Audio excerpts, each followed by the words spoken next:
Vous n'avez pas Nzambe. Quand tu as une mosquée, non. Vous n'avez pas Nzambe. Quand on mange Abraham, ce n'est pas mauvais. Mais tout ça, c'est une hypocrisie. Tout ça, parce que Batoba, mon habit, c'était dans Matthieu 23, verset 5. Donc, nous, le bagage, moi, Félix Mambosa, ils ont Mathieu V. Dans ça, là. Akana pas maman langit. Akana ko fuka makunat. Mais Diego, na maman Yvonne, Diego abomi maman Yvonne, maman langit. Nzambe, pardon, moi, je Félix Tshisekedi a posé, hein, ou à Sali, on a concerné la chrétienté. Non, et concerné la chrétienté parce que le judaïsme, à côté du christianisme était bon. Quand tu as la tombeau à Jésus, quand tu as la katia, quand tu dois faire le côté. Mais d'ailleurs, le tombeau est vide. Si on a un bouquet de fleurs, ils ont osé 4. Il y a Sambeli Makasi pour la RDC. Il y a RDC, mon talibé, ça ne pas na exact, mon bout de la Sambela. Ce n'est pas lui. Et tout le monde prie pour le RDC. Hein? Bisous, bah, mon sang, ça avec l'église chaque jour. Chaque soir, hein?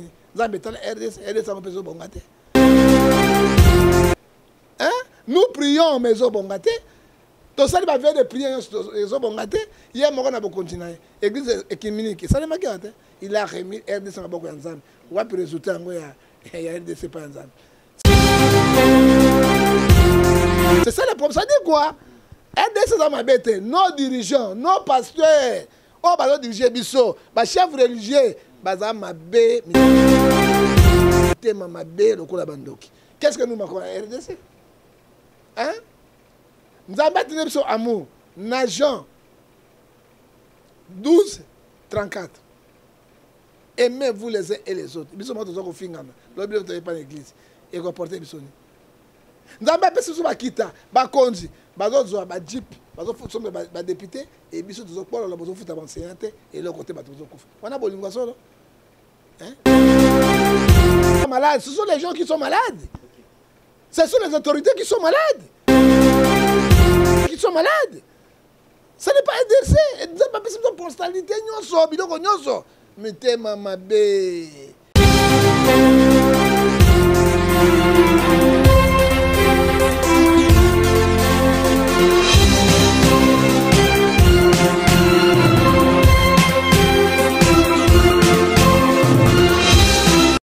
N'hésitez pas à liker la vidéo si elle vous plaît et si vous êtes nouveau sur la chaîne, n'oubliez pas de vous abonner et d'activer la notification pour ne rater aucune de nos prochaines vidéos. On commence. Télévision, qu'on en a Boigna et les Kinurso. Boignande et les Kinurso. Et c'est ça qu'on va poser Belé Mogil Momba pour répondre à rendez-vous. Dans le programme, nous avons un programme où il y a Boigna. Dans la ville-province à Kinshasa, dans la République démocratique du Congo, dans la Binoli Soussou. Semaine spéciale, il y a Bassali Nzambe. Les autres ont pas mon Sali Nzambe, le prophète John Ngefa, autour solana, et moi quelques semaines, et moi Mikolo, bozuma théâtre, édification pena, et pas ya mon Sali Nzambe, pas ya mon Sakoli, bozute Kasilelo, tous ongelié, l'issue pour notre solo là, n'est toujours les alara, actualité oblige, to solo moi belé, to côté à côté à mon limo, tous ongipe, côté ya moi piste des solutions, n'est mon Sali Nzambe toujours à ça va soulever un problème. Besoin et à la fois à proposer des solutions. Et tout ça, on a bureau, place à Mbibiso, vraiment un accueil chaleureux. Et tout est solo là. Tout à quelques minutes seulement pour tout sur la mettre. C'est déjà programme à Onatine Express Télévision. N'est tout à temps. Il y a aussi là vraiment et belé na Moussali Nzambe, le prophète John Ngefa. Mbote Moussali Nzambe. Mbote, monsieur le journaliste Peggy Ikoko. Ombiso Ikoko yambana la têtu. Pour tout. Partout. Moi, je te suis. Internet, il est la lumière du monde. Et la télévision du monde. Donc, nous avons bien un courage aux anangos, c'est bon.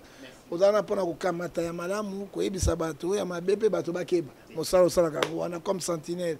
Nous avons bien pambola yo. Comme to banana prière, tata, totiki émission na boko na yo. Sunga batela.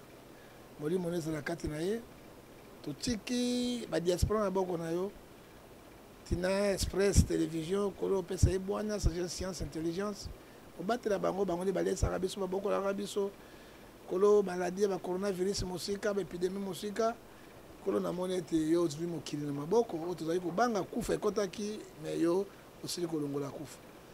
nkolo yo bana na biso po sukisa na biso na kombo na tata pe na mwana na molimo santu amen. Amen. Merci beaucoup Monsala Nzambe. Particularité à John Ngefa. On a peneza Ngefa. On bandera toujours dans le sambo. Mais ndeko Peggy Koko, journaliste à Mayele pe ya Boanya. Pe soko bi Boanya pe Boanya eza solo. Ceux qui ont député ou bien homme d'État, Azaï Koloba Likambo, ça qu'on réfère dans la constitution, Azaï politicien. Il n'est pas politicien, politicien fabriqué. Mais ce qu'on dit Motonanzam, Alinga Banda Likambo Songolo, même Kolia, même Komela, même émission, tu évoqué Jérémie 33, verset 3, Jésus-Christ, il n'est pas de Dieu. Pour ceux qui sont dans Zambé, Malobo na Zoloba. Ils ont dit Ecclésiaste 8, verset 8. Moto azali na mokonzi. Du kolo ya pe manaete. C'est Dieu qui inspire, qui donne l'intelligence et la sagesse de parler. Mais avant, ça, il même plus de 10 émissions. Comment on a 10 émissions? Maël est-il raté? Même ceux qui ont c'est Dieu qui nous donne la force. Il faut te remettre Matthieu 11, 28, mais bateau, il y a un mot, soit-disant mot,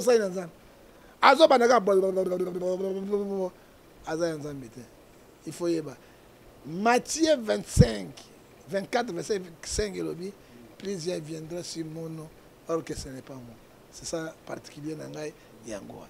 Particularité Monsala Nzambe John Ngefa wana actualité oblige to font lamba moko parce que déjà ils ont mamboze les gana Kinshasa moi on a vu province de Kinshasa même mambo belé même électricité tous un bureau à prophète climatisation ça là mais tous ça émission dans groupe électrogène et c'est coûtant tout ça groupe électrogène c'est coûtant il n'y a pas de courant il n'y a pas de l'eau même comment pourquoi bamboko ils ont registré hein l'état est démissionnaire hein l'état est démissionnaire. Climatisation ça, est-ce que vous avez vu combien de gasoil?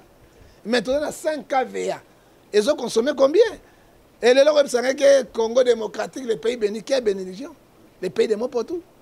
Les pays des Mopotou, moi, je suis le moment dossier, moi, je suis Félix Tshisekedi, il y a aussi vraiment à tourner, moi, dans le pays belé Israël, tout le monde est même dans la tombe.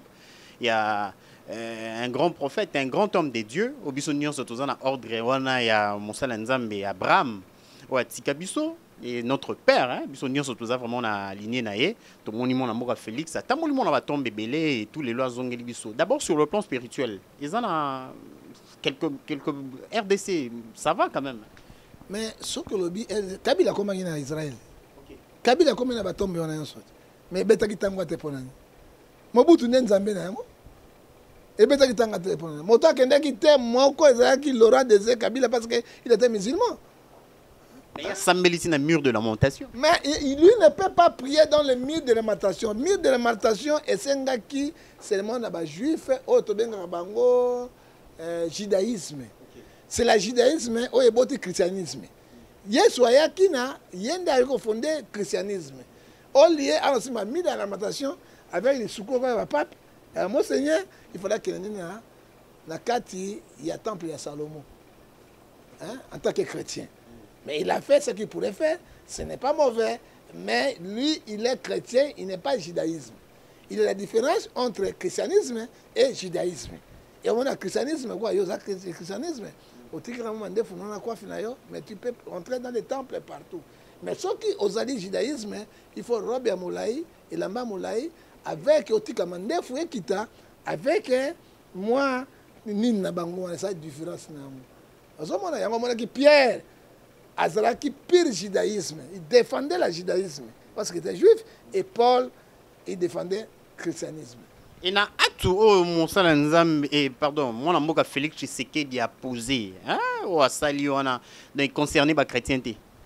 Non, et concerné ba chrétienté parce que akendaki na judaïsme à côté na christianisme était bon. Quand la tombeau à Jésus, ko kende na katia ko doit fleur kotia. Mais d'ailleurs le tombeau est vide. Sur un outil, c'est un bouquet de fleurs. Ils ont osé 4. Il y a Sambeli Makasi pour la RDC. Ce n'est pas lui. Et tout le monde prie pour la RDC. Chaque jour. Chaque soir.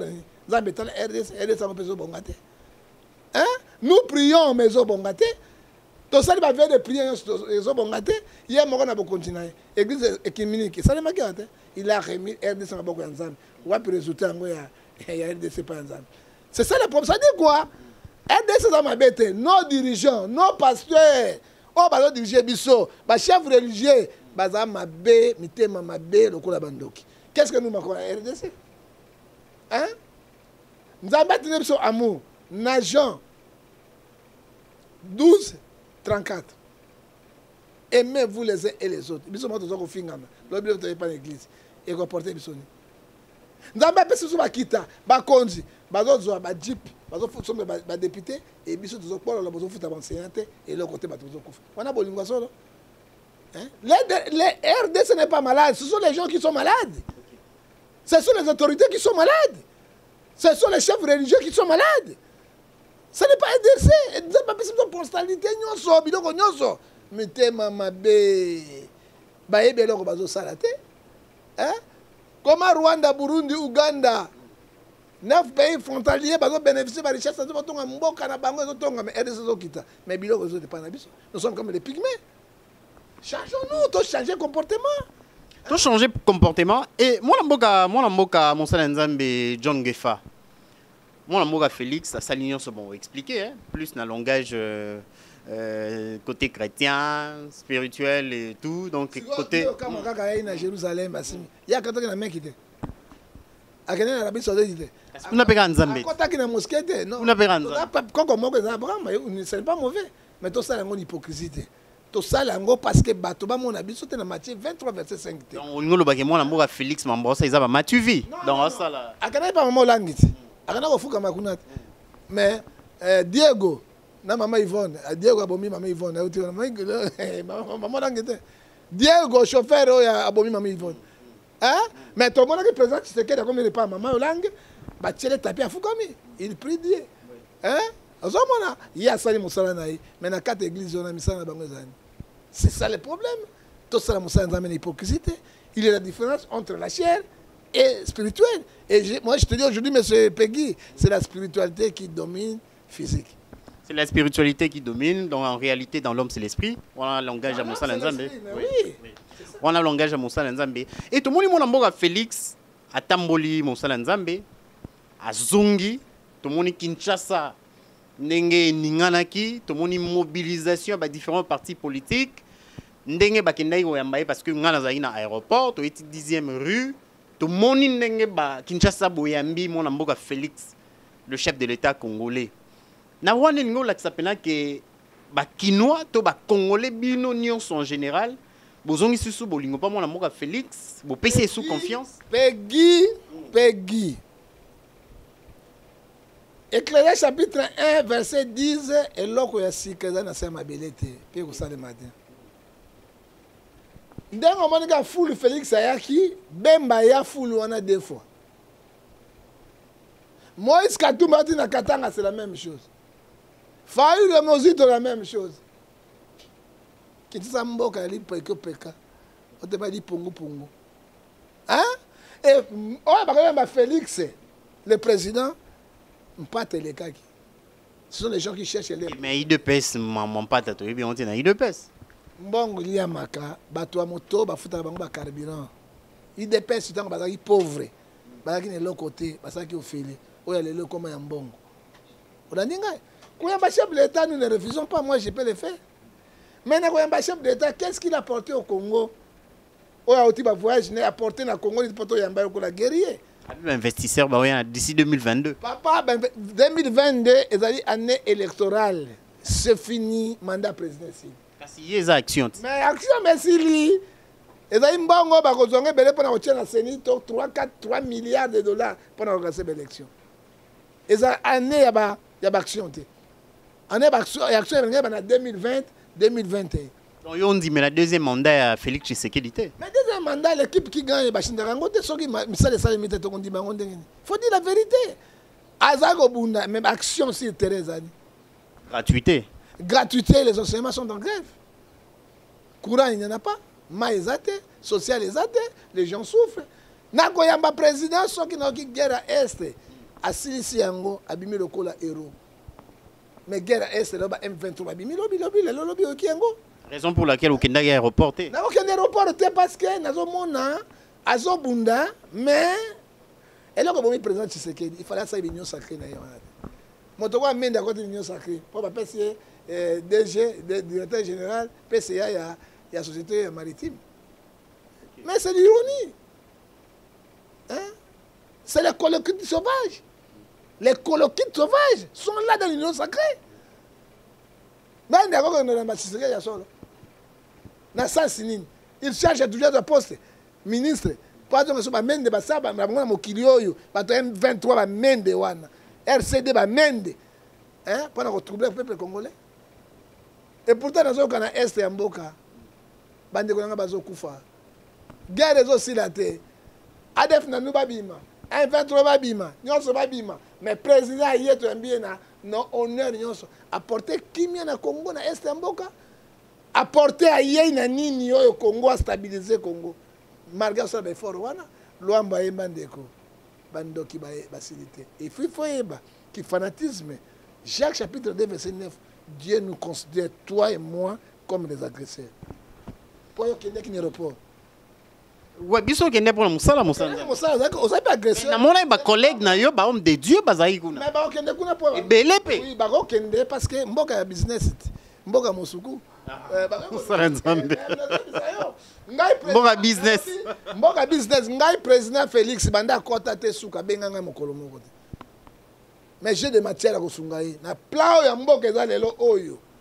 Yo lingo critiquer trop. Yango ba bengo ndeni. Non critiquer, je dis la vérité na lobi azo brosser. Azo sala nyonso pour na Congo, mais toye ba ete Congo ya mboka politique. Tu sais que dans 3 ans, 4 ans, 5 ans ko sala Congo longo te. Parce que mboka ekufi na bato diriger yango 18 ans de pouvoir. 32 ans de pouvoir. 3 ans et demi de pouvoir. Qu'est-ce que tu sais que m'imagine na ko sala oyo tozo ba ki fanatisme akotombola mboka epola. Raison pour laquelle a mérité 2 mandats alors. 2 mandats sur l'équipe Ezo Sala, papa. Kabila le père, le président, Oya Koufa sans dette, paie Oya d'État été. À ça 3 ans et demi, 2 ans, à ça il a foutu $200. Mais Bango Bakuta qui Bambongo, 3 milliards 700 000, gouvernement place, guerre et Bounina, Kinshasa, tel quoi à Brazzaville, et l'autre Mogo Tongi à Sikazate, pour qu'on ait une socialité. Social aussi bien en Teponani, au coquille en Teponani. Et l'autre Zangi, c'est un maïs de pas en Zambé. Salomon c'est un sagesse, science, intelligence. Hein? Ah, mais Mamboka, c'est ça le problème. Kabila a fait 3 ans et demi, 2 ans et demi à Sali Bilanga. Oh, il y a un criminel, il y a un Rwandais, tout cela. Hein? Mais il y a un Ribato. Hein? Mais sur le bino, il y a beaucoup de choses. Au Sali, passation des pouvoirs. Makamonion sur Banque centrale. Ata immeuble, il y a Kinshasa. Nous sommes tous les mais pourquoi je suis mais pourquoi je suis le président au guerre est assis ici en côté tous les batoli alingité bateau bako sungaye ya ko biso moni plan ezaboy pour le moment monsieur le président à moi c'est 3-7 lobby Dieu ne fait rien pour savoir réfléchir à les serviteurs les dangers là dans l'est du pays Yami Balé monsieur le président dès qu'on dit que 2020 confiez-vous à l'Internet, votre réveil sera fermé. Confiez-vous à un vrai prophète, vous serez, vos projets réussiront. C'est confié à Papa Godem Poi, va te bêler. C'est la Godem qui va passer. Mikolo n'est pas prophète de Nile, si. Donc, Mikolo. Et pas de Nile, c'est pas un vrai prophète. Hein? Voilà, ça l'enza. Mais dans le lobby, 2 Pierre, chapitre 2, verset 1 à 3, le lobby, il y a faux prophète, il y a faux docteur, il y a faux Godem Poi n'est pas de Nile. Ah, n'a pas ça. Est-ce que Tolini va repasser sa président Baké au Chine? Est-ce que confier na bango un pasteur, un grand pasteur ici au Congo, à quel pas Tshisekedi, alors Tshisekedi a cabarate, a personne rien, na tikele masuba, na katia, ya ndako na ye, na bilo na. Est-ce que c'est une bénédiction ou bien malédiction? On le la mon général Sonika Fouta. Est-ce qu'un homme ne peut dire de telles paroles? Si le motoigné on a un pasteur, hein? Ce sont les loups féroces ravisseurs qui sont dans l'église de Dieu. Ce que dit la Bible, hein? Marc 13, verset 5. Hein?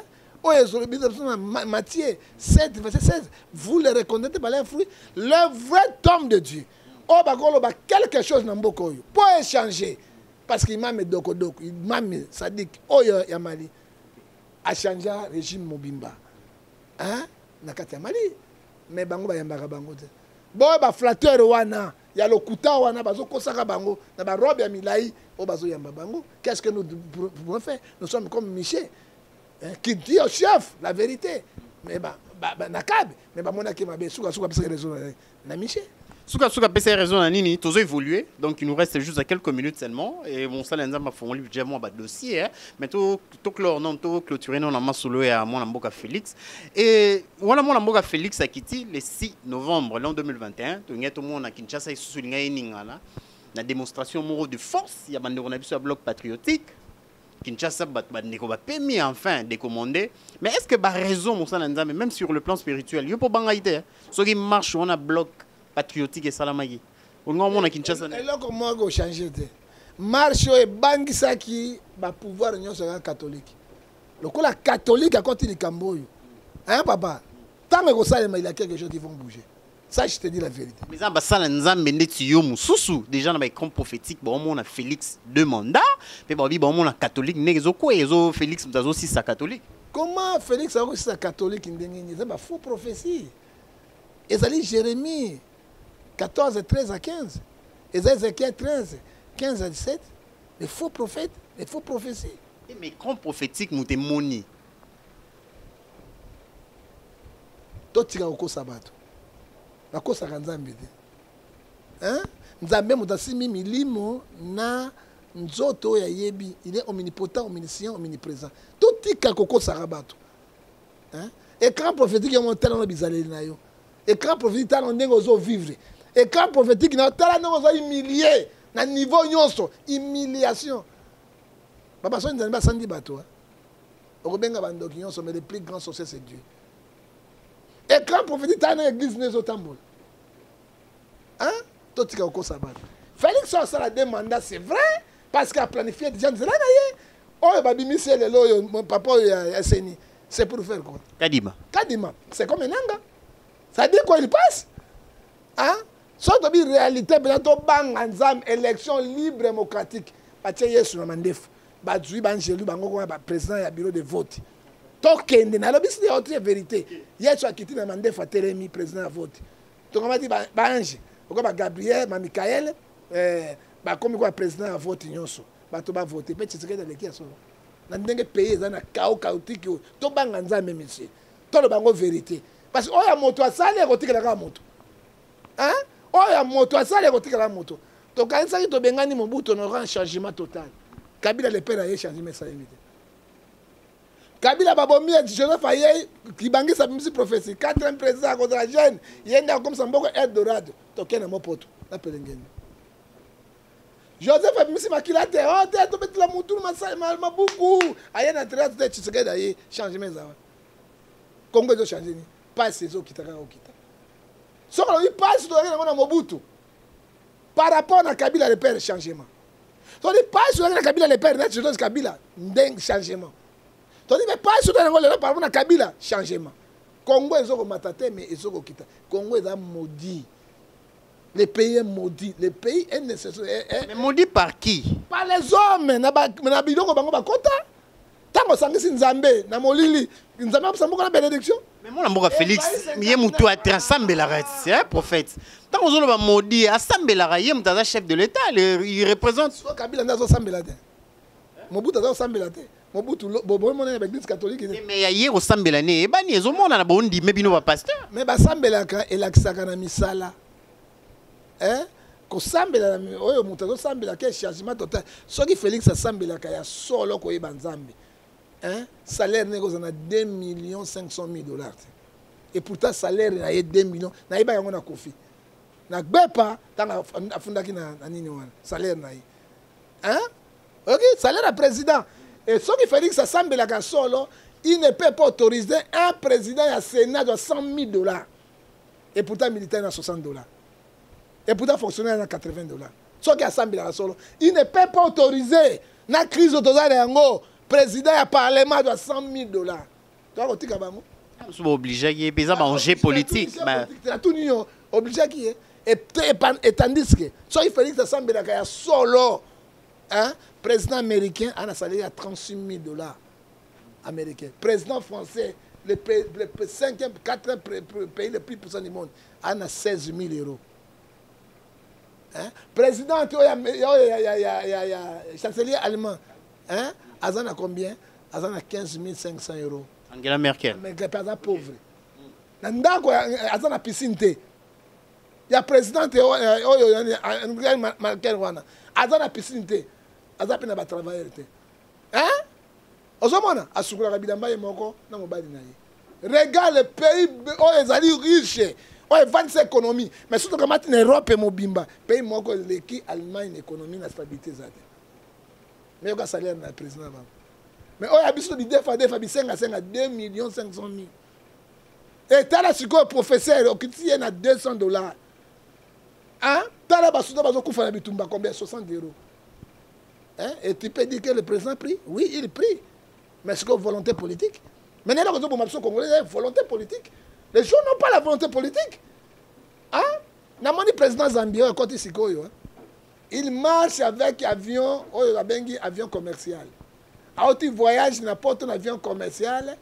Hier à Kiti, si Manayango, allez, commercer, Kiti, non, on a un avion privé, et pourtant, payer Zanakao. Regarde le bateau à la société en Boka. Un tel président qui prie. Hein? A Kiti, il y a ça, Batapa, j'ai belé. Hein? Alors qu'il y a un jet privé. Hein? Et puis, Balobi, a tenu ministre de la finance, a quelqu'un fout à billet.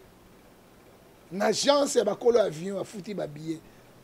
Et billet, on a porté ça à combien? $600, $700 €. Mais est-ce qu'on dit qu'on loue avion, mon carburant, séjour, ça coûte combien? Et mais si tu dis maintenant, les gens prient.